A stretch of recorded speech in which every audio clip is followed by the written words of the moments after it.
Hello everyone, I am doctor Sonia from impress on homeopathy.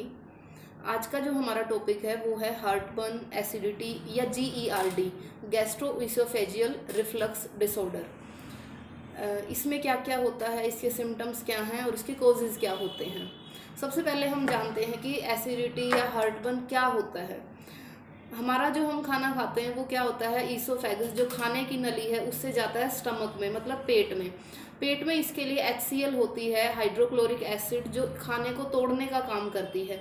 किसी cases में जब ये एसिड जो है HCl ज़्यादा प्रोड्यूस होने लग जाए और वो फूड कंटेंट के साथ स्टमक के जो कंटेंट हैं विद एसिड हमारे जो ईसोफेगस में रीगर्जिटेट हो, मतलब वापस आ जाएं, इस केस को हम कहते हैं एसिडिटी।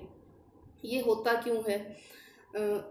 ईसोफेगस खाने की नली और पेट के बीच में एक वाल्व होती है जो मसल से बनी होती है, जिसको हम कहते हैं LES, लोअर ईसोफेजियस स्फिंक्टर। इसका काम ये होता है कि ये खाने को ऊपर से नीचे आने देता है, नीचे से ऊपर नहीं जाने देता। मतलब ईसोफेगस से खाना स्टमक में आ सकता है, उस टाइम ये ओपन होता है, उसके बाद ये बंद हो जाता है।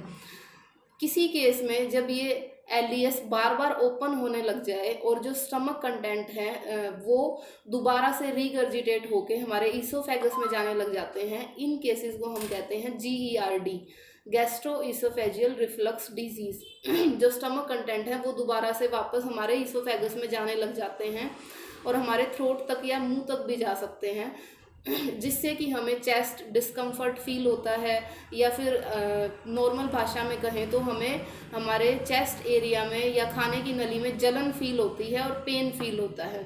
ये होती है हार्टबर्न और एसिडिटी, या इसको हम कह सकते हैं GERD। इसके कॉजेज़ क्या हो सकते हैं? इसका जो सबसे मेन कॉज होता है वो है हियाटस हर्निया।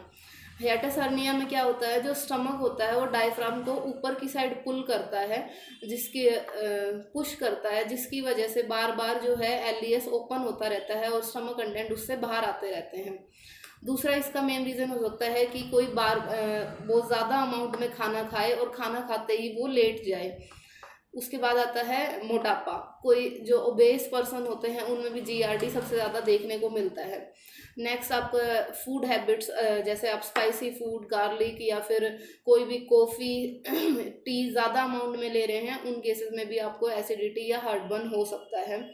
उसके अलावा आप अगर रात को सोने से जस्ट 10 मिनट पहले खाना खाएं और खाते ही सो जाएं, और कुछ बेवरेजेस जैसे कि जिनमें ज़्यादा शुगर होता है, या कुछ मेडिकेशंस हैं जैसे ब्लड प्रेशर मेडिकेशंस या फिर एस्पिरिन, इनके ज़्यादा अमाउंट में लेने के बाद भी आपको एसिडिटी हो सकती है। उसके बाद इसके सिम्टम्स क्या आते हैं? सबसे पहला और सबसे कॉमन सिम्टम जो होता है वो होता है हार्टबर्न।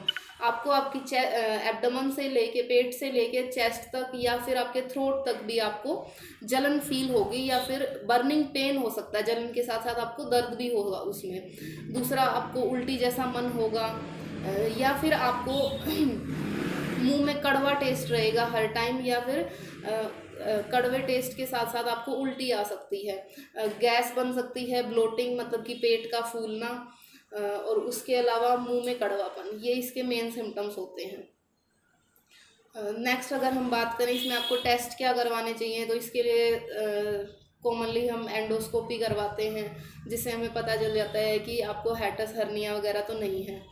नेक्स्ट हम बात करें तो इसमें हम क्या लाइफस्टाइल चेंज कर सकते हैं जिससे कि ये इसमें हमें जल्दी रिकवरी हो।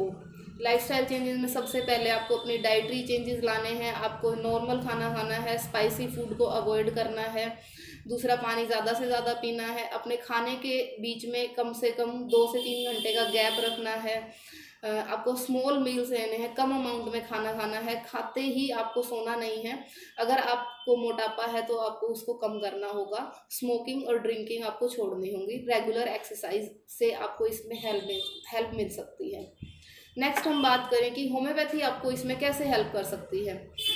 होम्योपैथी में बहुत सारी मेडिसिन हैं, जैसे रोबीनिया, नेट्रम फोस, नेट्रम ल्यूर, नक्स वोमिका, जो कि सिम्टम बेस पे काम करती हैं। ये आपको, अगर आपका एसिड प्रोडक्शन ज़्यादा हो रहा है तो ये उसको रोकती हैं, या फिर अगर आपका LES जो है वो लूज़ हो गया है, वो बार बार ओपन हो रहा है, तो उस पर काम करती है।